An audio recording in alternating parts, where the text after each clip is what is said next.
के भाई थे जो है अर्जुन और सर्जन। तो ये जहर इनको कहा था मतलब जिंदा पीर, है ना, ये आप लोगों को याद रखना, इनको जिंदा पीर भी कहा गया, ठीक है, जिंदा पीर कहा गया। ओके, गोगा जी है 1000 साल पहले, जिंदा पीर, जहर पीर, गजनवी नहीं कहा था, ठीक है, और मुसलमान लोग इनको पीर कहते थे। तो ये अलग अलग इनकी क्या हो जाती है, उपाधियां हो जाती है, नाम हो जाते हैं, ठीक है। अगला देखिएगा नेक्स्ट, संत पीपा जी हैं तो अपने गागरोड ऐसे याद रखना, झालावाड़ के। जसनाथ जी हैं तो अपने कतरिया सर बीकानेर।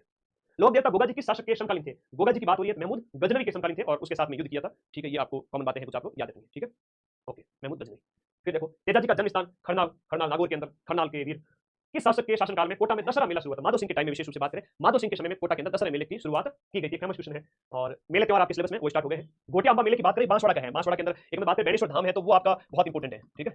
बेणेश्वर धाम की अगर बात करें तो यह बेणेश्वर मेला है वो आपका नवा टापरा डूंगरपुर के अंदर आयोजित होता है। ये क्या है कि आदिवासियों का कुंभ कहलाता है, लेकिन आदिवासियों का जो सेकंड कुंभ है ना, आदिवासी कुंभ तो ये कहलाता है, आदिवासियों का सेकंड कुंभ है वो आपका कौन सा कहलाता है? ये गोटिया अम्बा का मेला जो बांसवाड़ा के अंदर है, ये आदिवासियों का सेकंड कुंभ कहलाता है ना, सेकंड कुंभ कहलाता है।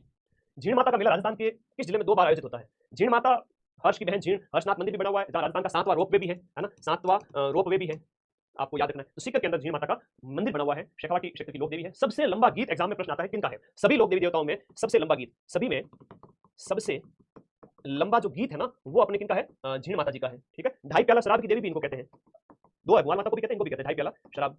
इस तरह से अब लोगों की मान्यता है, अब देवी को कैसे क्या प्रश्न करें, लोगों की मान्यता है। अगला देखिएगा, मलिनाथ पशु मेला जो तिलवाड़ा के अंदर आयोजित होता है वो आपके चैत के महीने में आयोजित होता है। कब आयोजित होता है? चैत्र मास के कृष्ण पक्ष की 11 से शुक्ल पक्ष की 11 तक चलता है, ये आपको याद रखना है, चैत के महीने के अंदर। अब राजस्थान के अंदर विभिन्न महोत्सव वगैरह है, बड़े इंपॉर्टेंट महोत्सव है, एग्जाम में पूछे जाएंगे। हर ऊंट महोत्सव कटर है, हाँ जी, ऊंट महोत्सव की बात करें तो ऊंट हर बीकानेर को फेमस है। हाथी महोत्सव, पतंग महोत्सव, पुतुल महोत्सव ये आपके जयपुर के फेमस है। थार, चौड़ा चौड़ा टायरों की थारी, थार थार वाली बाढ़ मत चढ़ा दे, पंक्चर ही नहीं होगी, थार बाड़मेर। मरुस्थल रेगिस्तान जैसलमेर में ज्यादा प्रसार है। हाथी महोत्सव कहो, पतंग महोत्सव कहो, पुतुल महोत्सव कहो, ये सब सारे के सारे जो आपके उत्सव है ये आपके कहाँ के फेमस है भाई? ये सब के सब जयपुर के फेमस है। तो ए के सामने 2 देखो तो ये दोनों तो होंगे नहीं, बी के सामने देखो, बी के सामने 3 आना चाहिए, इसमें भी है, इसमें भी। सी के सामने देखो 4 आना चाहिए, सी के सामने 4 एक में है। इस प्रकार से एक ऑप्शन सही है। ऐसे प्रश्न बहुत सरल होते हैं, बशर्ते तुम डरना मत, ये सोचना कि मदन सर मेरे साथ है, हारा वही जो अंत तक लड़ा नहीं। अंत तक लड़ लेना, जीत तुम्हारी है। इलोजी की सवारी, अब ये क्या है, छेड़छाड़ के देवता के रूप में फेमस है। अब ये जो इलोजी की अगर बात है तो बाड़मेर विशेष रूप से, बाड़मेर बालोतरा, तो इलोजी वहां के फेमस देवता हो गए। तो थोड़ा सामान्य सा प्रश्न है, हाँ लेवल नहीं बढ़ा सकते, लेवल बढ़ेंगे और फिर बेइज्जती हो जाएगी चतुर्थ श्रेणी कर्मचारी, क्योंकि पटवारी में खूब लेवल बढ़ा के पढ़ाया था। आया क्या पेपर, इतना आया, हवा ही नहीं लगी, इतना हल्का पेपर। तो ऐसा ही लेवल आएगा और इन्हीं में से मैं आपके सिलेक्शन कराऊंगा, ठीक है। हाँ आगे आ जाओ, बहुत प्यारा क्वेश्चन है, शानदार क्वेश्चन है, क्यों माथा फोड़ी करें हम? सिलेक्शन के लिए तो यही प्रश्न करने हैं, नौकरी लागू हो सकती है। निम्न में से वह जयंती चुनो जो कि चैत के महीने में 13 को आयोजित होती है। महावीर जी की जो जयंती है वो चैत्र मास के अंदर शुक्ल पक्ष के अंदर आती है। हाँ, Mahavir Jayanti, Mahavir Jayanti. Fourth grade officer की तौहीन ना करें, है ना, गुस्ताखी माफ नहीं की जाएगी। फोर्थ ग्रेड ऑफिसर तो तौहीन मत करो भाई, पेपर का लेवल सीधा सा सामने है। मैथ जिसने बढ़िया कर ली, अंग्रेजी जिसने बढ़िया कर ली, हिंदी में अच्छा स्कोर कर लिया, सिलेक्शन लेके जाएगा। जीके में तो पूरे में से पूरे, इसलिए तो मैं कह रहा हूं 80 में क्वेश्चन इस क्लास में मिलूंगा। करवा चौथ, 80 मतलब 80 क्वेश्चन का मतलब हो गया, कट पीट के अगर सही हो रहे हैं तो 130 नंबर होते हैं, याद रखो।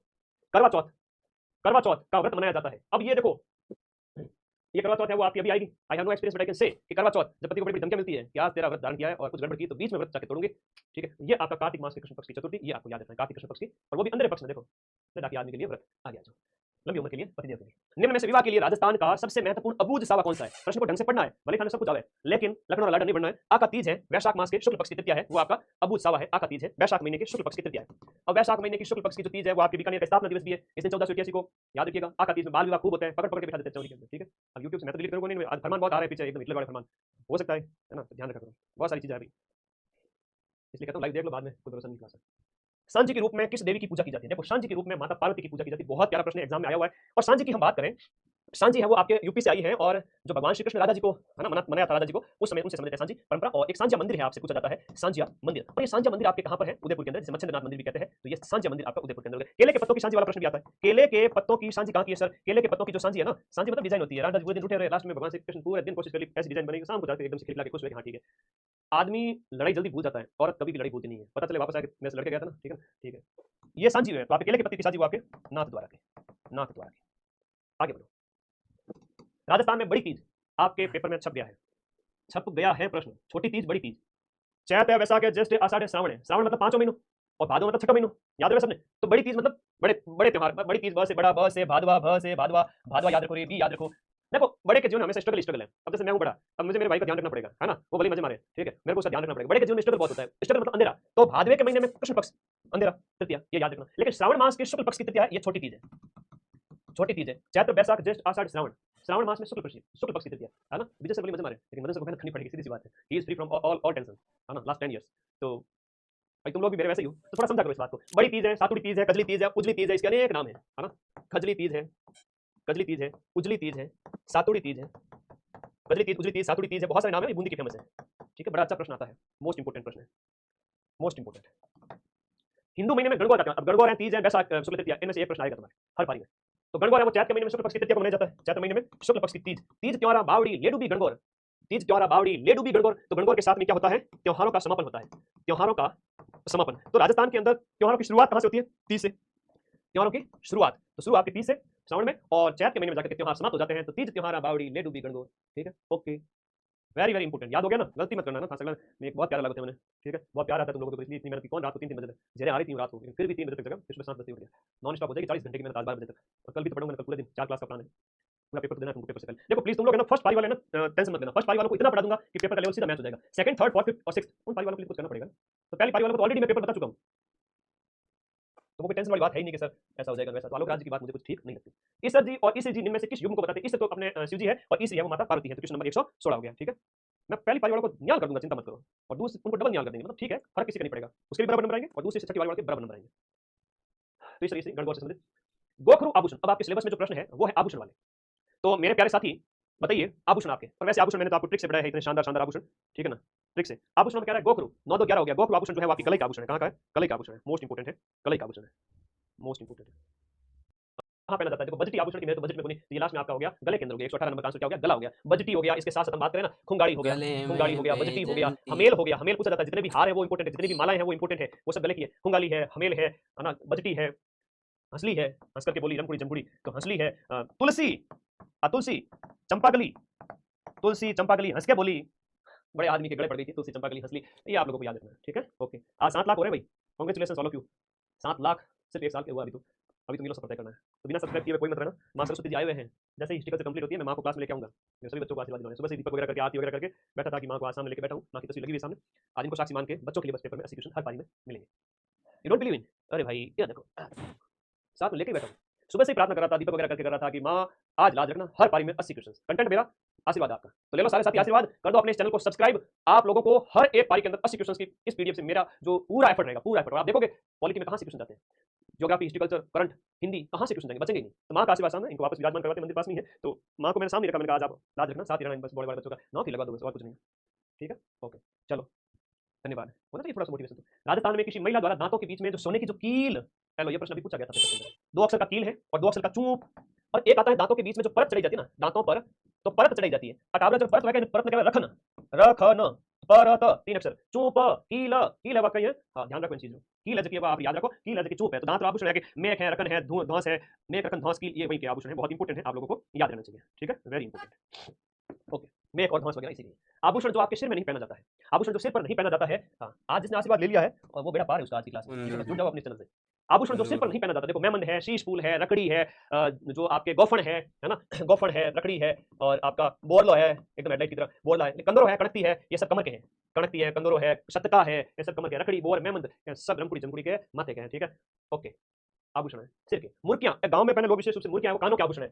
मुर्कियां पुरुष लोग ज्यादा पहनते हैं, विशेष रूप से राई का समुदाय वगैरह हो गया, उनके अंदर थोड़ा ज्यादा पहनते हैं। आदमी तो लखनऊ का लाडा है और नकल करता है, आभूषण तो और कोई अच्छे लगते हैं, तो लाला के आभूषण किसको दोगे, अपनी रमकुड़ी जमकुड़ी को। तुम मत पहन, सारे के सारे पुरुषों के तो ऐसे ही है बस। कंदर आभूषण स्त्रियां शरीर के कौन से भाग में पहनते हैं, कंदर कमर आभूषण है। अब रखन आभूषण है वो आपके दांत का आभूषण है, जिसमें परत चढ़ी जाती है। कान में पहने जाने वाले आभूषण को चिन्हित करना है। देखो कान की बात करें तो अभी की आप मुंदरी है, तो हाथ की है, उंगलियों की, तकियो आभूषण है तथा बाजू का आभूषण है, नवरत्न है, तकिया है ना, ये सब आपके नवरत्न है, तकिया है, बाजूबंद है, और तो और देखो आगे बटन माला गले की। सुरलिया की बात करें तो मेरा एक लंगोटिया यार था, है ना, मैंने बताया था ट्रिक बड़ी गजब की कि लंगोटिया से अंगोटिया हो गया। मोर कंवर उसकी पत्नी थी, तो मोर फंवर है, पीपड़ पन्ना, पीपड़ पत्रा, तो ये एग्जाम में छपना पड़ेगा। पीपड़ पन्ना है, पीपड़ पत्रा है, मोर फंवर है, सुरलिया है, एरन हार है, लूंग है, छैल कड़ी है, एरन हार है, लूंग है, छैल कड़ी है, छैल कड़ी, लूंग, सुरलिया, भुचालिया, अनेक आभूषण जो आपके कान में पहने जाते हैं। ठीक है, फोर्थ ग्रेड ऑफिसर तो बनो, फिर देखो रमकुड़ी जमकुड़ी आदेश आते हैं, आज ये करवा के लाना, आज ये करवा के लाना, क्योंकि you are a fourth grade officer. Okay, तो अरे हड़के मत लेना, सच्ची बता रहा हूँ, बड़े बड़े साहब के तुम लेफ्ट राइट और मिडिल हैंड होंगे। ठीक है ना, हड़के मत लेना, फोर्थ ग्रेड मतलब बड़े बड़े साहब का मैन हैंड होगा। देखते जाओ जलवा, ऑफिसर मतलब ऑफिसर फील आएगा। रुको तो सही, सचिवालय में लगे ना, जन्नत हो जाएगी तुम्हारी। अकबर के द्वारा बनाया गया शुक्र तालाब किस किले में स्थित, देखो अब जिले में स्थित है। अब आपके क्या है, थोड़ा सा स्थापत्य कला के प्रश्न करा देता हूँ। वास्तुकला बहुत बड़ा टॉपिक है और वास्तुकला के अंदर दुर्ग बहुत इंपॉर्टेंट है और महल मंदिर बावड़ियां वगैरह देख लेते हैं। ठीक है, अब देखो अकबर के द्वारा बनाया गया जो आपका शुक्र तालाब है ना, उसकी बात कर लेते हैं। शुक्र तालाब का निर्माण अकबर के द्वारा नागौर के अंदर करवाया गया था। और एक अब बात है अकबर की मैगजीन, बहुत अच्छा प्रश्न है। अकबर की मैगजीन और या अकबर का जो दुर्ग है ना वो आपके अजमेर में स्थित है और ये राजस्थान का एकमात्र दुर्ग है जो मुस्लिम शैली में बना हुआ है। बाकी सब राजपूतों ने, जाटों ने, इंडियाज के द्वारा बनाए गए थे। एकमात्र दुर्ग जितने भी राजा महाराजा थे, तो एकमात्र दुर्ग है जो आपके किस शैली में बना हुआ है, मुस्लिम शैली के अंदर, एकमात्र मुस्लिम शैली के अंदर बना दुर्ग जो अजमेर के अंदर है, जहां पर आपकी बात राजपूताना म्यूजियम बना 1908 के अंदर। अच्छा प्रश्न एग्जाम में आता है राजपूताना म्यूजियम वाला प्रश्न, म्यूजियम यहीं पर थोड़ा ध्यान रखना। दुर्ग जो आपका मानसून पैलेस कहलाता है, मानसून महल की बात करें तो ये आपका जो सदरगढ़ है उदयपुर के अंदर, वहां इसको क्या कहेंगे, मानसून पैलेस कहेंगे। मतलब बड़ा प्यारा क्वेश्चन, शानदार, उदयपुर के अंदर। Salary fourth grade officer salary को हाथ नहीं लगाता है, हाँ उसका खर्चा मालिक देगा। सैलरी की क्या चिंता करते हो, फोर्थ ग्रेड से सैलरी, अरे सैलरी तो जस्ट एक फॉर्मेलिटी है। फोर्थ ग्रेड मतलब फोर्थ ग्रेड पीछे ऑफिसर लगा लो बस और पढ़ते जाओ। और जो आरएस की तैयारी करें हम तो फोर्थ ग्रेड की तैयारी नहीं करेंगे ना, तो जो सिक्योर थे ना उनको तुम फोर्थ ग्रेड ऑफिसर बनकर अपनी लाइफ स्टाइल दिखाना। हो सकता है कि रोल्स रॉयस के अंदर घूमो, हो सकता है। सुदर्शनगढ़, लाइफ कभी भी चेंज हो सकती है, कहां पर पहुंचो। सुदर्शनगढ़ का किला निम्न में से किस दुर्ग का अन्य नाम, देखो सुदर्शनगढ़ वो आपके नाहरगढ़ के किले को कहते हैं, सुदर्शनगढ़ का किला नाहरगढ़ को कहेंगे। हाँ जी, हाँ जी, सुदर्शनगढ़ का किला बहुत अच्छा प्रश्न है। सुदर्शनगढ़ का किला नाहरगढ़ वेरी इंपॉर्टेंट है। और सुदर्शनगढ़ की अगर हम बात करें नाहरगढ़, अब एक अच्छा प्रश्न ये है कि एक जैसे 9 महल यहाँ पर बने हुए हैं, एक जैसे 9 महल। अब ये एक जैसे 9 महल 9 रानियों के लिए, 9 पासवानों के लिए, है ना, 9 पासवानों हेतु बने थे माधो सिंह सेकंड ने। अब अभी माधो सिंह सेकंड ने अभी सेकंड ग्रेड का पेपर हुआ, उसमें पूछ लिया गया 9 महलों के नाम पूछ लिए गए, सूरज महल, बादल महल, सूरज, बादल, चांद, ये महल आपके कौन से किले में स्थित है, बस ये प्रश्न पूछ लिया गया। ठीक है, बड़ा प्यारा प्रश्न था, शानदार, थोड़ा डीप पूछा था। फर्स्ट ग्रेड ऑफिसर में ऐसा नहीं पूछेंगे। 9 पासवानों के लिए यहाँ पर है, जय बांटो यहाँ है, ये आपका तारागढ़ बूंदी वाला है, एक तारागढ़ अजमेर वाला है। अगला प्रश्न, कौन सा दुर्ग चिल का किला कहलाता है, चिल का किला किस दुर्ग को कहते हैं बताओ, नाहरगढ़, कुंभलगढ़, जयगढ़, मेहरानगढ़, चिल का किला किसे कहेंगे बताओ, बहुत प्यारा क्वेश्चन। चिल का किला आपके ईगल पहाड़ी पर जो बना हुआ है, ठीक है, ईगल पहाड़ी पर, ईगल पहाड़ी पर बना हुआ है चिल का किला, किसको कहेंगे, जयगढ़ किले को सवाई जयसिंह सेकंड के द्वारा इसका निर्माण पूरा करवाया गया। राजस्थान का वेलोर किसे कहेंगे, जो आपका भैंसरोडगढ़ का किला है ना, चंबल और बामणी नदी, चंबल और बामणी नदी इनके किनारे पर स्थित है। और कर्नल जेम्स टॉड ने कहा कि मेरे को अगर कोई जागीर मिले ना, मजा आ जाए, जागीर में लेना चाहूंगा भैंसरोडगढ़ वाली, तो टॉड ने जागीर के रूप में इसको आशा की थी। टॉड ने कहा था कि अगर मुझे राजस्थान में कोई जागीर पसंद करने को कहा जाए तो मैं इसको पसंद करूंगा, भैंस, भैंस, बी और सी, बामणी और चंबल, बामणी और चंबल। तो थोड़ा ध्यान रखना, भैंसरोडगढ़ के लिए चित्तौड़गढ़ बी और सी के अंदर, ठीक है, बी और सी, ठीक है, बी और सी। सर्वोत्तम विलास, गज विलास, जवाहर विलास, तो जवाहर सिंह के नाम से याद रखना, जैसलमेर का राजा था। तो इस प्रकार से आप बताओगे, बहुत अच्छा प्रश्न है। हाँ जी, बहुत अच्छा प्रश्न है, ध्यान रखिएगा। तो सर्वोत्तम विलास, गज विलास, जवाहर विलास, जैसलमेर का किला है वो आपका सोनागढ़ है, गोल्डन फोर्ट जिसे कहते हैं, क्या कहते हैं, गोल्डन फोर्ट। तो ये गोल्डन फोर्ट जैसलमेर वाला है। जालोर वाला पूछे तो ये सुवर्णगिरी है, अच्छा दिखने वाला, सुंदर दिखने वाला, पर सोना तो ये है ना। एक बाला किला जो अलवर वाला है, जिसे कुंवारा किला कहते हैं, कुंवारा किला का मतलब इसके ऊपर हमला नहीं होता है कभी भी, है ना, कुंवारा किला, बाला किला, ये आपका अलवर वाला, ठीक है, ओके। बीकानेर के जूनागढ़ किले का निर्माण किसने करवाया था, अब बीका की गढ़ी के ऊपर बीकानेर के महाराजा राय सिंह जी के द्वारा, है ना, अपने मंत्री करमचंद की देखरेख में, अपने मंत्री करमचंद की देखरेख में 1588 से 1592 करमचंद की देखरेख में, तो इन्हीं के ही साथ में था राय सिंह के द्वारा जूनागढ़ किले का निर्माण। बीका की गढ़ी 1488 ईस्वी में बनी, 1588 आसपास वो मान लो, तो 100 साल का गैप था इसके अंदर ना, 100 साल। तो बीका की गढ़ी 1488 और वो बाद में 1589 से मानो इसको, 1589 से 1592 में इस दुर्ग का निर्माण हुआ। रणथंभौर के किले में किसका फेमस मंदिर बना हुआ है, देखो रणथंभौर मंदिर, रणथंभौर किले की बात करें तो ये एक प्रश्न यहाँ पर आता है, आप लोग आंसर दो। रणथंभौर की दुर्ग की बात करें तो रणथंभौर दुर्ग का जो गेट है ना वो क्या कहलाता है, रणथंभौर दुर्ग का गेट, इसके बारे में कथन है कि गेट क्या मतलब, गेट को तो अलग नाम है, बख्तरबंद दुर्ग कहा गया इसको, गेट में उपनाम, इसको बख्तरबंद दुर्ग, अब्दुल फजल लेंगे बख्तरबंद। अब तुम लोग कहते हो फोर्थ ग्रेड ऑफिसर में सर ये थोड़ी क्वेश्चन पूछेंगे बेटा, सब इंस्पेक्टर पेपर 2021 में पूछा गया है कि बख्तरबंद दुर्ग किसको कहा गया। फोर्थ ग्रेड ऑफिसर को पता नहीं तुम क्या समझते हो, पेपर तो सिंपल आएगा, पटवाई से भी लो लेवल आएगा। गणित कर लेना, गणित के तो 15 में से 8 से 10 तो आज मैं करवा के जाऊंगा, खाली तुम हाथ बांध के बैठ जाओ, फूट के सही करूंगा, ध्यान रखना, बड़े सिंपल है, प्रतिशत निकालना मेरे को भी नहीं आता था, थोड़ा सा अभ्यास किया आने लगे, 2 दिन से वही करा था। बख्तर कब पहने जाते हैं, जब लड़ाई होती है, और लड़ाई को क्या कहते हैं, रण। तो रणथंभौर के किले का नाम हो गया आपका बख्तरबंद दुर्ग, आपको याद रखना है। और दरवाजा इसका नौलखा दरवाजा, बिल्कुल सही है, नौलखा दरवाजा इसका गेट है। और त्रिनेत्र गणेश मंदिर यहाँ पर, रणथंभौर त्रिनेत्र गणेश मंदिर यहाँ पर बना हुआ है। 12 घंटे क्लास है, तो ऐसे एक्सपेक्ट करना कि गुरुजी थोड़ा आराम से पढ़ेंगे, है ना, मेरे से ज्यादा दोस्त की एक्सपेक्टेशन मत करना, क्योंकि तुम्हारा भाई पिछले 30 घंटे से लगातार सिर्फ 4 घंटे सोया 30 घंटे में से, तो मैं फिर मैं जिंदा नहीं रहूंगा, फिर ज्यादा दोस्त दिखा दिया तो अभी तो 4 दिन और पढ़ना है, नींद की और की भयंकर कमी, आज पूरी रात फिर जगना है, तुम सो जाना मैं जगूंगा, ठीक है। बटनेर का किला स्थित है, 4 अलग पीडीएफ है, 5-6 पीडीएफ है पूरे सिलेबस, इसको सेव करने में बहुत कोई देता नहीं, 1500 पेज की पीडीएफ बहुत देता भाई, सेव ही नहीं होती है, तो मेरे पास एक टेक्निक है, मैं अभी दिखाऊंगा उसको, मैं थोड़ा सही करके पूरी रात बैठूंगा आज। बटनेर का किला कोशिश कर सकते हैं, बाकी क्लास लो तुम तो। बटनेर किला है जो आपका उत्तरी भटकीवाड़ जिसे कहते हैं, उत्तरी भटकीवाड़। अब इसकी हम बात करें, उत्तरी भटकीवाड़ इसे कहेंगे। अरे राजस्थान का वह किला जिस पर सर्वाधिक बाहरी आक्रमण, राजस्थान का वह किला जिसके ऊपर सर्वाधिक बाहरी आक्रमण, ये आपका कौन सा किला हो गया, बटनेर का किला हो गया, सर्वाधिक बाहरी आक्रमण। और सर्वाधिक आंतरिक आक्रमण की बात करें, राजा भूपत के द्वारा दूसरी सबसे पुराने किलों में भी आता है, तीसरी थर्ड सदी का है और राजा भूपत के द्वारा बनाया गया था, ठीक है। अब एक प्रश्न ये आता है आंतरिक किला जिसके ऊपर सबसे ज्यादा आक्रमण हुए, वो अपना तारागढ़ है जो बीच में, सबसे बीच में, और जिसने देखो हमले किया इसमें, है ना। आगे आ जाओ, बटनेर। राजस्थान का सबसे अधिक ऊंचा किला निम्नलिखित में से कौन सा है, आज के टाइम में कभी कभी थोड़ा कठिन प्रश्न पूछ लिए जाते हैं। सबसे ऊंचे किले की बात कही जा रही है, ऊंचा किला मतलब कि आप अगर ऊंचाई पर देखोगे तो आपकी पगड़ी नीचे गिर जाएगी, ऐसा कहा गया है इसके संबंध, उससे आपको इसका आंसर निकालना है। सबसे ऊंचे किले का मतलब यही है, ठीक है, सबसे ऊंचे किले का मतलब यही है, ठीक है। तो कुंभलगढ़ का किला हो जाएगा जो कि आपकी राजसमंद के अंदर है, राजसमंद। अब इस कुंभलगढ़ किले की बात करें, इसके चारों 36 किलोमीटर है ना, लंबी दीवार है इसकी, है ना, 36 किलोमीटर लंबी दीवार है। तो कुंभलगढ़ का किला राजसमंद, ठीक है। जो आपकी बात करें कटारगढ़ है, इसके अंदर कुंभा का निवास वगैरह, बादल महल है जहां पर महाराणा प्रताप जी का जन्म हुआ। यहीं से हम बात करें तो कुंभा के बेटा उदा के द्वारा उसको धक्का देकर उसकी हत्या कर दी गई थी। लास्ट की जो 5 पीडीएफ वीडियो के नीचे, वह दुर्ग जिसके चारों ओर खाई होती है, ख से खाई, खाई होती है किसी दुर्ग के चारों तरफ, ख से पारिक दुर्ग। तो जिस दुर्ग के चारों ओर परिधि हो दीवारों की, है ना, परिधि हो दीवार की, वो क्या कहलाएगा? पारिक दुर्ग कहलाएगा। धानवन दुर्ग, धरती धोरारी, दानवन मतलब जो मरुस्थल में है, जो रेगिस्तान के अंदर है, वो धानवन दुर्ग हो गया। एरण, अरे मारी बैरण, दुश्मन मित्री, एरण मेरे रास्ते में कांटे बिछा दिए तूने, तो कांटे हो जिसके रास्ते के अंदर, वो दुर्ग एरण दुर्ग कहलाता है। सहाय दुर्ग जिसमें मित्र वगैरह रहते हैं। एक आएगा तुम्हारे एग्जाम के अंदर, औदुक दुर्ग कौन सा है? औदुक दुर्ग किसको कहते हैं? जो जल दुर्ग होता है ना, जिसके चारों तरफ नदियां वगैरह चलती हो, जल दुर्ग को औदुक कहते हैं। सहाय दुर्ग का पूछे तो जिसमें मित्र बंधु रहते हैं आपके, वो सहाय दुर्ग है। तो ध्यान रखना, अच्छे प्रश्न, नाम में सब कुछ पढ़ा है। कौन कहता है कि पढ़ने के लिए दिमाग चाहिए? पढ़ने की बस एकाग्रता देखो, इच्छा जितना याद हो अच्छी बात है, नहीं याद हो तो टेंशन नहीं लेनी, अपने आप आएगा। विद्या माता आराम से आती है, जब विनम्रता रखनी पड़ती है। अगला देखो, किस मंदिर को खंभों का अजायब कहते हैं? 1444 खंभे हैं यहाँ पर, 1444 खंभे हैं। रणकपुर जैन मंदिर जो आपका पाली वाला है, ये आपका यहाँ पर याद रखिएगा, 1444 खंभों वाला, खंभों का अजायब कहते हैं। इतने सारे खंभे खंभे कुछ मंदिरों का एक ग्रुप है, ये ध्यान रखना। दिलवाड़ा याद रखना, दिलवाड़ा कहाँ पर है? दिल सिरोही के अंदर दिलवाड़ा। सोमेश्वर किराड़ू बाड़मेर के अंदर याद रखना। अब ये आपके सिलेबस में क्या है कि पर्यटन टॉपिक सिलेबस में दे रखा है। पर्यटन अभी पटवारी में भी था, उसमें भी पूछा गया था किराड़ू दिलवाड़ा रणकपुर, तो ये कौन से जिले में स्थित है, कम से कम ये तो याद रखना। राजस्थान का कौन सा मंदिर आपका चूहों का मंदिर कहलाता है? और इस मंदिर में चूहों को कहा जाता है काबा। चूहों को क्या कहा जाता है? काबा कहते हैं। तो चूहे काबा कहलाते हैं। ये अपने करणी माता जी का मंदिर हो गया। कौन सी माता जी का? करणी माता जी का मंदिर हो गया। और चिरजा, और जो एक शब्द आता है चिरजा, जो करणी माता की स्तुति है, उसको क्या कहते हैं? चिरजा। और चिरजा इनकी माता जी की जो है पूजा आरती है, वो चिरजा कहलाती है, ठीक है। ये देखो जेन्युइन लाइव इसे कहते हैं, 13,000 लगातार लाइव बने हुए, इट्स जेन्युइन लाइव। वरना तो मैं 3,70,000 का लाइव रिकॉर्ड पर तोड़ चुका होता है ना। तो ऐसा होता है, हुआ था, बच्चों को पता ही नहीं चला, लेकिन इसे कहते हैं एक्चुअल लाइव 13,000। मैं बहुत खुश हूँ तुम लोगों के लिए, तो दिन रात एक कर दूंगा अगले 4 दिन। कैला देवी का मंदिर कहाँ पर है? ये प्रश्न भी आया हुआ है। कैला देवी का मंदिर करौली के अंदर है। करौली में आपका काली सिंध नदी के किनारे, काली सिंध मत कर देना, काली सिंध नदी है। और त्रिकूट का पर्वत है या पहाड़ी है? त्रिकूट का पर्वत है, क्योंकि जब पर्वत होता है तो थोड़ा तीखा होता है, और पर्वत के ऊपर तुम विजय पताका लहरा सकते हो। पर्वत के ऊपर आप मंदिर बना सकते हो, लेकिन पर्वत के ऊपर आप दुर्ग नहीं बना सकते। तो त्रिकूट पहाड़ी कहाँ है सर? जैसलमेर। लांगुरिया गीत यहाँ के बड़े फेमस है, मीणा वगैरह विशेष रूप से। तो लांगुरिया गीत भगवान हनुमान जी और माता अंजना की पूजा की जाती है। प्रश्न पेपर में पूछा है, वापस आएगा।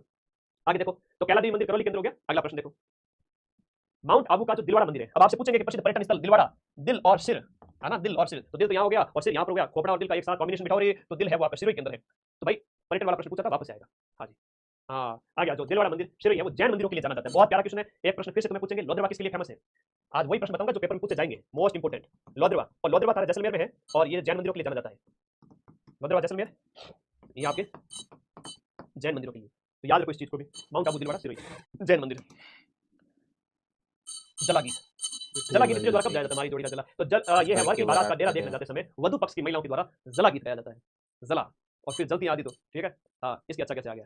तो इसने अच्छे व्रत किए थे, इसलिए अच्छा आ गया। तो ये बात है, वर जलती है, याद रखो ऐसे। बारात का डेरा देखने जाते समय जलवा, जल जल जला, जलवा तो कुआ पूजने। रतवई लोकगीत कौन से क्षेत्र में गाया जाता है? देखो रतवई है, बमरसिया है, हम बात करें तो रसिया गीत है, रतवई है, नृत्य भी हो जाते हैं और गीत भी हो जाते हैं, दोनों इसके ऊपर है। मेवात से बात करेंगे, अलवर भरतपुर हो गया, दीप हो गया, खैतर तीजरा हो गया, रतवई हो गया, रसिया गीत है, ये भी यहाँ पर है, रसिया गीत है। और इसके साथ साथ बम लग जाए तो बम रसिया हो जाए, तो ये फसल पत्ती उस समय फागुन के टाइम में गाते हैं लोग, ठीक है। आगे नेक्स्ट, लोकगीत किसी संस्कृति के मुंह बोले चित्र है? ये प्रश्न भी एक बार परीक्षा में पूछा गया है। देवेंद्र सत्यार्थी ने कहा था, देवेंद्र सत्यार्थी ने कहा कि लोकगीत हमारी संस्कृति के मुंह बोले चित्र है, ये देवेंद्र सत्यार्थी ने कहा था। और महात्मा गांधी ने कहा कि हमारी संस्कृति के पहरेदार है, हमारी संस्कृति के पहरेदार बताया था। तो ये थोड़ा सा प्रश्न एग्जाम में बार बार पूछा जाता है कि हमारे लोकगीत आपके सिलेबस में है। मैन पता होना चाहिए कि कुर्जा है, जोरावा है, मुमल है ना, इंडोनी है, कांगसियो है, हमारे छेल भंवर को कांगसियो कहते नहीं कहते, पणिहारियां ले गई रे, छेल भंवर को कांगसियो पणिहारियां ले गई रे, वो ऐसे कहते हैं। ध्यान रखो, ये पश्चिमी राजस्थान विशेष रूप से क्षेत्रीय लोकगीत है। कुछ धार्मिक भी है, धार्मिक लोकगीत है, क्षेत्रीय भी है, जनजातियों के भी है। तो पूछा जाता है प्रश्न सीधा परीक्षा के अंदर, ये पूछते हैं कि बताओ पटेलियो बिचु लालन, पटेलियो बिचु लालन है, तो ये जनजातियों के क्षेत्र विशेष। हमसिलो क्या है? आता है परीक्षा में सीधा जाता है, और जब मित्र छोड़ के जाते हैं मित्र जिंदगी बन जाता है। पटेलियो बिचु लालन कहिए, पटेलियो बिचियो लालर माछर, और भी बहुत इंपॉर्टेंट है। माछर के गुरुजी मत्स्य लेकिन ना, और लोकगीत है राजस्थान का विशेष रूप से पहाड़ी लोकगीत है। पहाड़ी लोक, पहाड़ी अंचल के अंदर विशेष रूप से आदिवासी क्षेत्र, विशेष रूप से मेवाड़ के अंदर आदिवासी इलाकों के अंदर ये आपका पटेलियो बिचु लालर माछर गाया जाता है। बहुत इंपॉर्टेंट है, फेवरेट क्वेश्चन बार बार आता है। अगला देखो, संत पीर शाह अली और तुकनगीर। तो राजस्थान के अंदर देखें तो शाह अली और तुकनगीर की बात करें तो 400 साल पहले, सन 1600 की ईस्वी के आसपास मेवाड़ में कौन से ख्याल लेकर आए थे? तुरा कलंगी ख्याल है, वो आपके मध्य प्रदेश में आए थे। तो ये शिव पार्वती से संबंधित है, आपको याद रखना, शिव पार्वती पर आधारित है, उनकी कथाओं पर है। और तुरा कलंगी ख्याल एक मुस्लिम संत है, एक हिंदू है। तो तुरा कलंगी ख्याल चित्तौड़गढ़ मेवाड़ अंचल के अंदर। राजस्थान का कौन सा जिला आपके फड़ अंकन के लिए जाना है? फड़ का मतलब ये हुआ कि आप सूती और रेजी के कपड़े पर महापुरुषों के जीवन के चित्र बनाए जाते हैं, फिर उसको गाया जाता है। तो ये जो है आपका फड़ चित्रण के लिए आपका कौन सा? शाहपुरा भीलवाड़ा बहुत फेमस है, सीधी सी बात है, शाहपुरा भीलवाड़ा बहुत फेमस है आपके फड़ अंकन के लिए। फड़ की बात करें, बहुत सारी फड़ है जो फेमस है। श्रीलाल जोशी इसके कलाकार है फड़ की। तो गोपी जी भट्ट है, वो कौन से लोक नृत्य शैली के कलाकार है? लोक नृत्य शैली, एक सिंगल टॉपिक सिलेबस से बाहर नहीं है, बहुत मेहनत करके आया हूं, ध्यान रखना। हाँ, तो गोपी भट्ट है ना, वो आपके तमाशे के, गोपी जी भट्ट है, जितने भी भट्ट है ना, वो सब तमाशे के। तमाशा आपके महाराष्ट्र से आया है, और तमाशा जो लोक नाट्य आपके सिलेबस में है, ये आपके जो है जयपुर के प्रताप सिंह के समय में, प्रताप सिंह समय याद रखना, जयपुर के प्रताप सिंह के समय में, और ये विशेष रूप से आपका याद रहेगा तमाशा। टोंक की प्रसिद्ध चार बैंत लोक नाट्य कला है। तो पहले तो ये याद रखो, ये चार बैंत कट्टा के फेमस है, ये आपके टोंक जिले के फेमस है। विशेष रूप से हम बात करें तो इसकी जो है महमूद शुरुआत खान, किसके द्वारा की गई थी? करीम खान निहम के द्वारा, करीम और बख्शी वहाँ का नवाब था फैजुल्ला खान। निहम, तो फैजुल्ला खान के समय में करीम खान निहम के द्वारा चार बैंत एक पश्तो भाषा के अंदर बोला जाता है, विशेष रूप से अफगानी, है ना? अफगानी भाषा के अंदर इसका प्रदर्शन किया जाता है। चार बैंत टोंक टोंक नवरात्र में एक मुस्लिम रियासत रही है। श्रीलाल जोशी किसके लिए जाने जाते हैं? फड़ के लिए। तो स्वांग के लिए कौन जाने जाते हैं? जो है स्वांग की बात करें, या जैसे हम राजस्थान के मंकी मैन की बात करें, जिन्हें पिछला 2024 का पद्मश्री भी मिला है, और वो हो जाते हैं आपके सांकला, जानकी लाल जी भांड। और राजस्थान के प्रसिद्ध व्यक्तित्व में पूछा जाएगा, जानकी लाल भांड का संबंध किससे है? शाहपुरा भीलवाड़ा से संबंधित है। पद्मश्री आपको मिला है, मंकी मैन इनको कहते हैं, याद रख लेना। 40 में से 40 क्वेश्चन करने हिस्ट्री कल्चर ज्योग्राफी में, ठीक है? सिलेबस 1/3 है। राजस्थान का बहरूपिया कला विश्व में अनेक, ये आपके जानकी लाल जी हो गए। बहरूपिया कला किस क्षेत्र में? अली बख्शी ख्याल। देखो अली बख्शी ख्याल है वो राजस्थान के कौन से क्षेत्र के अंदर विशेष रूप से बात करें, अली बख्शी ख्याल की बात हो रही है। अलवर क्षेत्र चिड़ावा, के अंदर विशेष रूप से यूपी से लगता हुआ जो इलाका है, वहां पर भगवान श्री कृष्ण की बात करें, कृष्ण वो जो ब्रज क्षेत्र है, वहां पर अली बख्शी ख्याल है। ये एक कुचामली ख्याल जो नागौर क्षेत्र के अंदर नीलवाना कुचामन जिला है, तो कुचामली ख्याल के अच्छा, जो प्रवर्तक है वो लच्छी राम जी है, लेकिन अली बख्श जी है तो वो अली बख्शी ख्याल है उसके प्रवर्तक है, ठीक है? ओके। गणेश्वर से प्राप्त मृदभांड। अब राजस्थान के कल्चर की इतनी टॉपिक थी आपकी, अब राजस्थान की हिस्ट्री स्टार्ट करके फिर मैं ज्योग्राफी में जाऊंगा। ज्योग्राफी में भी वो टॉपिक जो आपके सिलेबस में है, सीधा सीधा ध्यान दीजिएगा। गणेश्वर की सभ्यता जो आपकी नीम का थाना शिखर से प्राप्त हुई है, इस सभ्यता की खोज 1972 में, खुदाई 1977 के अंदर की गई। अब यहाँ से गैरिक मृदभांड प्राप्त होते हैं, कपिश वर्णी मृदभांड प्राप्त होते हैं, कपिश वर्णी, कपिश वर्ण के मृदभांड प्राप्त होते हैं। ओके, गैरिक। आगे देखो, कौन से स्थल से यूनानी शासक मिनंडर की 16 मुद्राएं मिली है? यूनानी शासक मिनंडर की 16 मुद्राएं बैराट, कोटपुर की बहरोड जिले के अंदर स्थित मिनंडर, बैराट से सूती वस्त्र भी मिले हैं, बैराट से आपकी यूनानी शासक की मुद्राएं भी मिली है, बैराट की सभ्यता से आपके मौर्य काल, इन सब के अवशेष भी मिले हैं, मौर्यों के अवशेष भी मिले हैं, बौद्ध के अवशेष भी मिले हैं। ये अपने जयपुर पूर्व का और वर्तमान जिला आपका कोटपुर की बहरोड कर लेना, इनके बारे में ज्यादा कुछ नहीं आते, सिर्फ अशोक आता है, मौर्य, अशोक मौर्य, और एक आपका बौद्ध धर्म बैराट, बौद्ध से बौद्ध धर्म। अगला देखो, किस पुरातात्विक स्थल को पूर्व में मालव नगर कहते थे? मालव नगर किस जनपद को कहा गया है? मालव नगर, नगर टोंक, नलियासर, सुनारी, सुनारी लो, ये भी सभ्यता है, नाम सुनारी भले हो लेकिन याद रखना, ठीक है? तो दिया गया में रेड टोंक, रेड को प्राचीन टाटा नगर कहा गया है। तो यहाँ पर मालव जनपद है, वो किसका प्राचीन नाम है? तो मालव जनपद की बात करें तो वो आपके नगर टोंक का प्राचीन नाम है। नगर टोंक का प्राचीन नाम मालव जनपद है। रेड टोंक से यहाँ पर कई सारे सिक्के मिले हैं, इसलिए इसको टाटा नगर कहते हैं, ठीक है? बैराट में किस सभ्यता के अवशेष मिले हैं? देखो बैराट में हमें मौर्यकालीन सभ्यता, मौर्यों के बारे में जानकारी मिलती है, हमें बौद्ध धर्म की जानकारी मिलती है, स्तूप मिलते हैं। ये आपके पूर्व की जयपुर की सभ्यता। राजपूत के कौन से वंश ने जयपुर की रियासत पर शासन किया? आपके सिलेबस में फोर्थ ग्रेड में 20-25 प्रश्न तो इतने सरल आएंगे, इतने सरल आएंगे, 40 नंबर का कंटेंट 200 में से, कि आप मतलब गलत मत करना जल्दबाजी के चक्कर में। सीधी सी ऐसा प्रश्न आएगा, कछवाओं ने यहाँ राज किया, इन्होंने मेवाड़ पर राज किया, सिसोदियों ने 14वीं शताब्दी के बाद में ये गुहिल हो गए, है ना? सॉरी, गुहिल पहले थे, बाद में आपके सिसोदिया कहलाए। राठौड़ है तो आपके बीकानेर जोधपुर हो गए, है ना? जोधपुर हो गए, बीकानेर हो गए, इस प्रकार से याद रखो। हाड़ा है तो आपके हाड़ौती क्षेत्र के अंदर चौहानों की जो शाखा है। अभी एग्जाम में प्रश्न ये पूछा कि चौहान है वो कहाँ कहाँ थे, जस्ट अभी प्रश्न सेकंड ग्रेड में पूछ लिया। चौहानों का जो राज है विशेष रूप से हम बात करें, हाड़ा चौहान, चौहानों की अगर बात करें, छोटा सा याद रहना चाहिए, एक तो आपका शाकंभरी के हो गए अजमेर के आसपास, है ना? हम जैसे कहें शाकंभरी, उसके बाद हम बात करें नाडोल पाली, नाडोल पाली याद रख लो, फिर आपका जालोर याद कर लो, क्षेत्रीय मेवाड़, जालोर क्षेत्र गुहिल, क्षेत्र है, कछुआ, नाडोल है, रणथंबोर है, जयपुर का, रणथंबोर है, हाड़ौती क्षेत्र है। यहाँ पर चौहानों की शाखाएं अलग अलग रही थी, के बाद में ये अलग अलग जगह बिखर गए, उधर आपका हाड़ौती। कम से कम इतना पता होना चाहिए कि इस जाति ने कहाँ कहाँ राज किया, नहीं आएगा फिर। किस चौहान वंशीय शासक ने प्रताप लंकेश्वर की उपाधि धारण की थी? प्रताप लंकेश्वर की उपाधि सोमेश्वर ने धारण की। सोमेश्वर की बात करें, पृथ्वीराज चौहान के पिता थे सोमेश्वर, ठीक है? इनके द्वारा। अब पृथ्वीराज चौहान तृतीय है, इनको अनेक नामों से जानते हैं, जैसे इनको आपका जैसे राय पिथोरा, दलपुंगल और राय पिथोरा कहते हैं। विग्रहराज चतुर्थ की बात करें, दिल्ली पर चढ़ाई की थी, और बाद में इनके पृथ्वीराज चौहान के समय में भी दिल्ली पर राज था, कई सारी चीजें हैं। आगे देखो, अजमेर का संस्थापक किसको कहते हैं? 1113 ईस्वी में, ये बार बार पूछा गया, तुम्हारी बारी में पूछा जाएगा। 1113 ईस्वी के अंदर 12वीं शताब्दी की शुरुआत में अजय राजे चौहान के द्वारा अजमेर नगर की स्थापना अजय मेरू नगर के नाम से की गई थी। इनकी पत्नी का नाम सोमलवती था, चांदी की सिक्के चलाती थी। ऐसे ऐसे डीप क्वेश्चन भी आते हैं। अरुणराज की बात करें तो इन्होंने आना सागर झील बनाई थी। आजकल ये प्रश्न थोड़ा ज्यादा पूछा जा रहा है। आना जी है, और इनके द्वारा आपके आना सागर झील 1135 से 37 के बीच में बनाई गई थी। आना सागर झील आपको याद रखनी है, इनके बारे में बहुत इंपॉर्टेंट। वासुदेव चौहान है तो ये आपके आदि पुरुष हैं, चौहानों का 6वीं शताब्दी के अंदर आदि पुरुष है, वो कौन है या मूल संस्थापक है वो कौन था? तो आपको इसको कहोगे वासुदेव को। वासुदेव चौहान राजवंश का संस्थापक है। अगर किसी ने चौहान नहीं पढ़े, इतना पढ़ लिया बहुत है, चौहान नहीं पढ़े और इतना पढ़ लिया बहुत है कि वासुदेव चौहान है वो इनका संस्थापक था, ठीक है? बस इतना याद कर लो, उससे ज्यादा नहीं जाना। कॉमन बात है, 55,000 सीटें लड़ा, 55,000 में कितनी जाए कट ऑफ? बड़ा मुश्किल, 130, 135 जनरल ओबीसी की लग जाओ नौकरी में, तो इतने नंबर लाना भी अपने आप में काबिलियत होगी। मैथ रीजनिंग को सॉल्व करना पड़ेगा, वहां पर अपना एक फिक्स टारगेट बताऊंगा। ललित विग्रहराज की रचयिता सोमदेव, ठीक है? पहला प्रश्न तो ये हो गया कि सोमदेव किसका लेखक है? ललित विग्रहराज का। ये कौन से राजा के दरबार में था? ये विग्रहराज चतुर्थ के दरबार में था। अब विग्रहराज चतुर्थ के दरबार में आपका सोमदेव था, ये आप लोगों को याद रखना है, ठीक है? और नरपतिनाल वगैरह पढ़ा दिया। अजमेर का पराक्रमी चौहान शासक जिसने दिल्ली पर विजय प्राप्त कर उसे अपने साम्राज्य में शामिल कर लिया था। अजमेर का पराक्रमी शासक जिसने दिल्ली पर अधिकार करके, विग्रहराज चतुर्थ है। 161 के अंदर क्या आ जाएगा आपका? विग्रहराज चतुर्थ आ जाएगा, विग्रहराज ये चतुर्थ। जो यहाँ पर ये अच्छा प्रश्न है ना, इसको मैं कहूंगा काफी इंपॉर्टेंट क्वेश्चन है। आप पृथ्वीराज चौहान को तो जानते हो, पृथ्वीराज चौहान तृतीय का अधिकार जानते हो, लेकिन उनसे पहले ये आपका इसके ऊपर अधिकार किया गया था, ठीक है? अच्छा, आगे आ जाओ। अब राजस्थान के राजवंश ऐतिहासिक घटनाएं आपके सिलेबस में, भरतपुर, राजवंश और सभ्यताएं पढ़नी है। उसके बाद सीधा एकदम कूद के आगे आ जाइए, 1857 की क्रांति, जनजागरण और स्वतंत्रता संग्राम, भोजी लंबरदार और वहां से भरतपुर के अंदर सीधा सा प्रश्न आता है। 1930 के दशक के अंदर, 1931 के आसपास भरतपुर में किसानों का नेतृत्व है भोजी लंबरदार ने किया था। ये एक टाइम ऐसा था कि 2022-23 के अंदर हर एक एग्जाम में आ रहा था ये प्रश्न, बहुत फेवरेट क्वेश्चन है एजेंस बोर्ड का। डूंगरपुर प्रजमंडल की स्थापना कौन से किस व्यक्ति के द्वारा की गई थी? भोगीलाल जी पंड्या, जिन्हें वागड़ का गांधी कहते हैं, वागड़ का गांधी कहते हैं। इसमें स्थापित मेवाड़ प्रजमंडल का प्रथम अध्यक्ष ये बलवंत सिंह मेहता को बनाया गया था। प्रथम अध्यक्ष है वो आपके बलवंत सिंह मेहता को बनाया गया था, याद रखिएगा। 1936 में मगाराम ने किस स्थान पर बीकानेर प्रजमंडल की स्थापना की थी? मगाराम वैद्य के द्वारा। यहाँ पर बात करें कलकत्ता, कलकत्ता, तो राजस्थान से बाहर स्थापित होने वाले प्रजमंडलों के अंदर एक आपका ये सिरोही वाला भी था, ये भी था, तो ये आपके राजस्थान से बाहर स्थापित होता है। मगाराम जी वैद्य के द्वारा राजस्थान से बाहर कलकत्ता के अंदर बीकानेर प्रजमंडल की यहाँ पर 1936 में स्थापना की जाती है। राजस्थान के एकीकरण का तीसरा चरण आपका संयुक्त राजस्थान जिसे हम कहते हैं, संयुक्त राजस्थान की हम बात करें तो आपका 18 मार्च 25 मार्च 18 अप्रैल 1948। तो ये आपका एकीकरण का तीसरा चरण और बहुत प्यारा क्वेश्चन है। एकीकरण के तीसरे चरण के अंदर संयुक्त राजस्थान के अंदर यहाँ पर मेवाड़ को इसमें जो है तीसरे चरण के अंदर जोड़ा गया 166 के अंदर तीसरे में मेवाड़, दूसरे मेवाड़ है वो आपका शामिल होना चाहता था लेकिन बाद में उसमें शामिल हुआ नहीं, दूसरे में सिर्फ तीसरे में मिलाया गया। आगे देखो, नेक्स्ट देखो अगला प्रश्न। हाँ जी, 1 नवंबर 1956 को राजस्थान का अस्तित्व में राजस्थान के अंदर राज प्रमुख का पद कब समाप्त किया गया?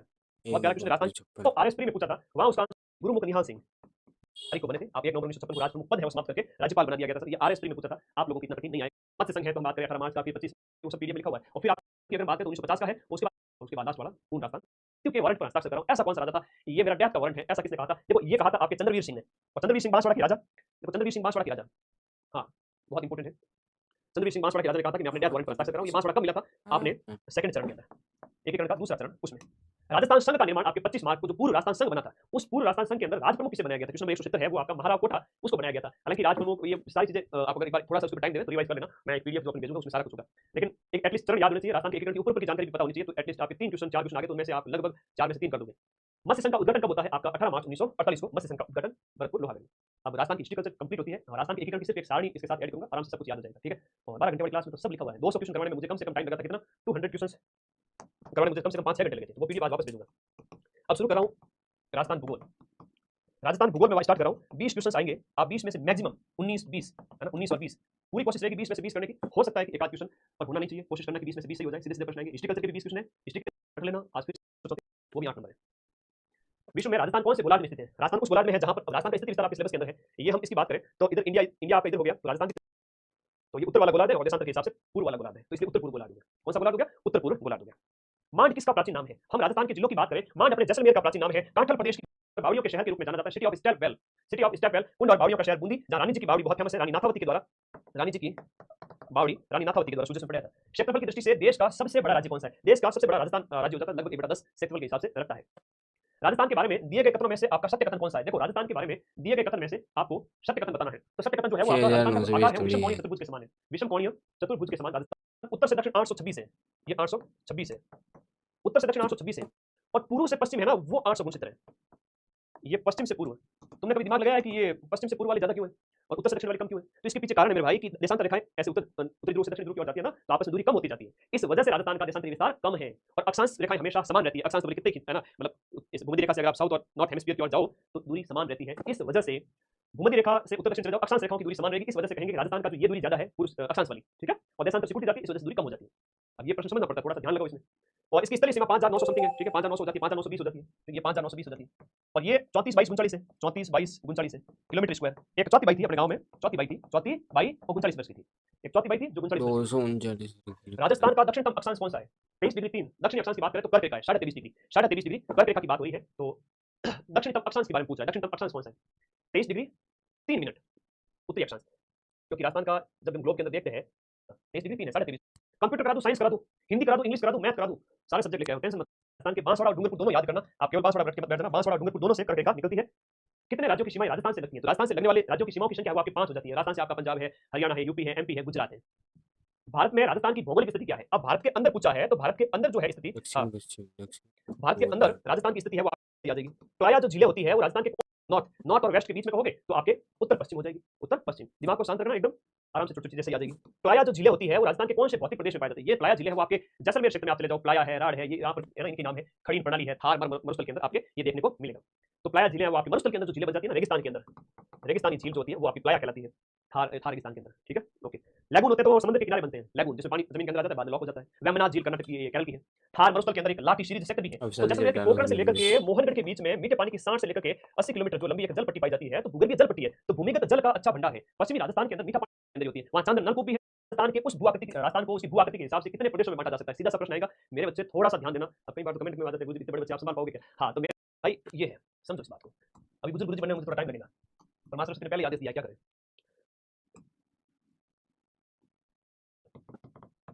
पढ़ते नहीं ढंग से तो पता नहीं चलता है कि गुरुजी क्या बता रहे हैं। थार मरुस्थल लाठी सीरीज के अंदर कौन सा कथन सही नहीं है? तो भूमिगत जल की लाठी सीरीज सेक्टर के अंदर आप थोड़ी सी भूल हो गई, माफी चाहते हैं, ध्यान रखिए, बड़ी सिंपल सी बात है। 82, ठीक है, ओके ओके, ए ऑप्शन, ठीक है जी, कोई दिक्कत नहीं। बात करें तो एक तो शुष्क हो गया और दूसरा है अर्धशुष्क। अब एक प्रश्न तुम्हारे सीधा सा पेपर में आ जाएगा, पश्चिमी मरुस्थलीय प्रदेश के अर्धशुष्क क्षेत्र के 4 भाग कौन से हैं? अर्धशुष्क क्षेत्र के आपका एक तो गग्गर वाला क्षेत्र हो गया, गग्गर बेसिन हो गया, शेखावाटी प्रदेश हो गया, शेखावाटी वाला हो गया, नागौरी उच्च भूमि हो गया, और आपका गोडवाड़ या लूनी बेसिन हो गया, लूनी बेसिन या आपका गोडवाड़ प्रदेश। ये 4 इस अर्धशुष्क मरुस्थलीय क्षेत्र के, ये पूरी तरह से सूखा नहीं है, ये पूरी तरह से सूखा नहीं है मेरे भाई, 50 सेंटीमीटर वर्षा रेखा, मतलब ये वाला क्षेत्र है वो। फिर अरावली दूसरा, भौतिक प्रदेश, मैदान तीसरा प्रदेश, नाली क्षेत्र भी कहलाता है। अगला देखो, निम्नलिखित में से कौन सा पश्चिमी राजस्थान में पाया जाने वाला बालू का स्तूप का प्रकार नहीं है? वेस्टर्न राजस्थान के अंदर जो है बालू का स्तूप का प्रकार नहीं पाया जाता। देखो अफ्रीका वगैरह में बजड़ा देखने को मिलता है, हमारे यहाँ पर बजड़ा देखने को नहीं मिलता है, ठीक है, हमारे यहाँ पर बजड़ा नहीं देखने को मिलता है। ओके, नॉर्थ, विश्व में किस गोलार्ध में स्थित है राजस्थान? राजस्थान तो एक तो आपके उत्तरी है और पूर्वी है, तो उत्तरी पूर्वी गोलार्ध होगा, सीधा मैप बनाया हुआ है, सीधा सा सिंपल सा, ठीक है, आगे से आंसर लगाते हैं आराम से बोलेंगे, ठीक है, हाँ बिल्कुल है, उत्तर और पूर्व नक्शा बिल्कुल सही है, उत्तर और पूर्व, उत्तर और पूर्व। तो भाई मेरे से एक सीसी को नींद की कमी रखना मत, ठीक है ना, आगे आ जाओ, कोई दिक्कत नहीं, आगे आ जाओ। बजड़ा जो है वो रेगिस्तान का प्रकार यहाँ नहीं है, मैप बिल्कुल सही है ना, सिंपल सी बात है।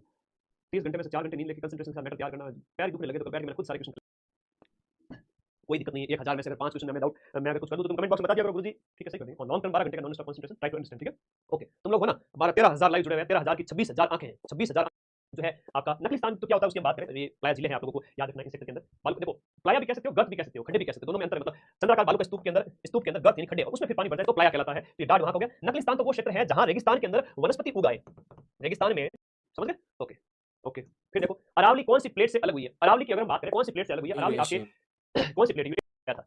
अपलेशियन पर्वत जो बहुत बूढ़ा पर्वत है और एक रेजिडुअल माउंटेन है, अवशिष्ट पर्वत है, कैसा है, हो करके गिर गया है बेचारा, ठीक है। क्वेश्चन नंबर 181, 189 में देखो राजस्थान में अरावली किस दिशा में फैली हुई है? सीधा सीधा प्रश्न पूछ देते हैं। अपलेशियन वाला तो अभी सेकंड ग्रेड के अंदर पूछा था, अरे रशियन नहीं, अपलेशियन है, अपलेशियन रशिया तो देश है बेटा, अपलेशियन को इस तरफ से और अरावली है, तो इसका जो विस्तार है ना दक्षिण पश्चिम करोगे, दक्षिण पश्चिम से फिर आप जाओगे उत्तर और पूर्व, तो दक्षिण पश्चिम से उत्तर और पूर्व, तो ध्यान से देख करके गोला पढ़ना, ठीक है। अरावली पर्वतमाला का विस्तार राजस्थान में दक्षिण पश्चिम से उत्तर पूर्व।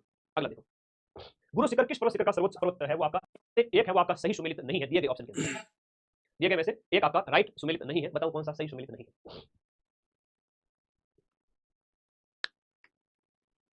दिए गए में से आपका कौन सा सही सुमेलित नहीं है? भाकर की बात करें तो आपका पूरी सिरोही गिरवा उदयपुर बेसिन का है। कांठल की बात करें चंबल बेसिन, 56 की पहाड़ियां जालोर सिवाना बेसिन के अंदर। क्वेश्चन नंबर 191 के अंदर कांठल है वो आपका चंबल बेसिन नहीं है, माही का क्षेत्र है।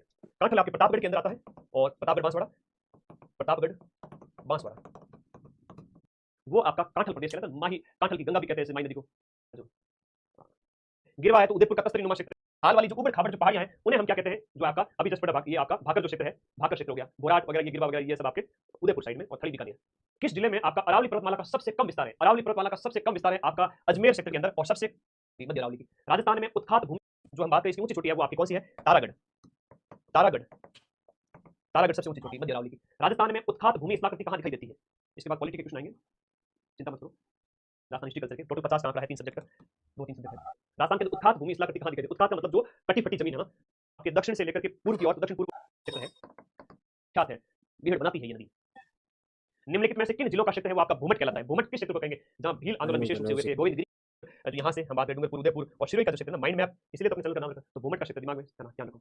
आगे देखो नेक्स्ट अगला, राजस्थान के अंदर मालपुरा करौली का मैदान कौन से नदी बेसिन का भाग है? देखो बहुत प्यारा क्वेश्चन है। राजस्थान के नदी बेसिन के अंदर अलग अलग उनके प्रकार डिवाइड करके पूछे गए। तो मालपुरा करौली है वो चंबल का है, लूनी का है, बनास का है, यमुना है। आप अगर नहीं भी पढ़ा है, कम भी पढ़ा है, थोड़ा बहुत भी अगर आपको आता है ना, तो लूनी तो सर करौली की तरफ नहीं आएगी, इधर पश्चिमी राजस्थान की तरफ रहती है। यमुना बेसिन अपने यहाँ नहीं है, बनास है, चंबल है, ये नदियां जो है वो मैदान बनाती है। चंबल की बात करें तो हो सकता है, बनास की बात करें तो हो सकता है, दोनों में से दिमाग में आएगा नदियां है वो मैदान बनाती है। किसी बच्चे ने बहुत कम पढ़ा है, अगर प्रश्न सही करना है उसका तरीका बता रहा हूँ, तो इसका आंसर इसके अंदर बनास बेसिन हो जाएगा।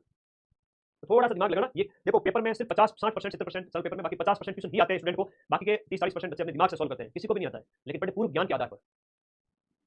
तो निम्नलिखित में से कौन सा पठार है वो आपका अरावली पर्वत से संबंध नहीं है? देखो अरावली से कई सारे पठार है ना, आपके बुराट है, उड़िया है, लसाड़िया है। हाड़ौती के पठार की बात करें, क्वेश्चन नंबर 197 की बात है, हाड़ौती पठार पूरी तरह से अलग है, अपने आप में एक अलग भौतिक प्रदेश है। ये क्या है? अलग भौतिक प्रदेश है। जबकि हम बात करें तो बुराट है, उड़िया है, लसाड़िया है, ये सब अरावली के अंदर आ जाते हैं। तो अरावली प्रदेश की उच्च भूमियां हैं और हाड़ौती तो अपने आप में एक अलग है। आई बात समझ में? हाँ जी। राजस्थान के किन जिलों के अंदर वर्टिसोल, अब राजस्थान की मिट्टी तुम्हारे सिलेबस, राजस्थान की मिट्टी करवा दूं क्या है तो मेरे भाई, फिर दूसरी वाली वर्टिसोल है कोटा के अंदर, ठीक है, ये ध्यान रखना बहुत इंपॉर्टेंट है। अगले प्रश्न के अंदर देखोगे तो इंसेप्टिसोल पूछा है, इससे पाली वाला हो गया, तो यहाँ पर होगी इंसेप्टिसोल। आप पढ़े से प्यार कर लो, यदि अर्धशुष्क क्षेत्र की होगी और शुष्क प्रश्न आते हैं, कॉमन कंसेप्ट, वहाँ इंसेप्टिसोल है। लो भाई ये प्रश्न तुम्हारी झोली के अंदर मां सरस्वती के आशीर्वाद से ये मिट्टियों के 5 प्रकार पूछेंगे, एंटी जैसलमेर वगैरह, एंटी, फिर एरिडी अर्धशुष्क क्षेत्र के अंदर, फिर आएगी आपकी इंसेप्ट या तो मेवाड़ वगैरह के अंदर, अल्फी या तो उधर वो मैदानी क्षेत्र कवर कर देना, वर्टी पूछे, हाड़ौती क्षेत्र के अंदर वर्टी है, तो थोड़ा दिमाग में बिठा लो, बड़ी घड़ी दिमाग में जावे, घड़ी होई जावे, तो थोड़ा सा दिमाग में शांत रखो, जो होगा अच्छा होगा। यहाँ पर आवाज आ रही है, कोई दिक्कत थोड़ी,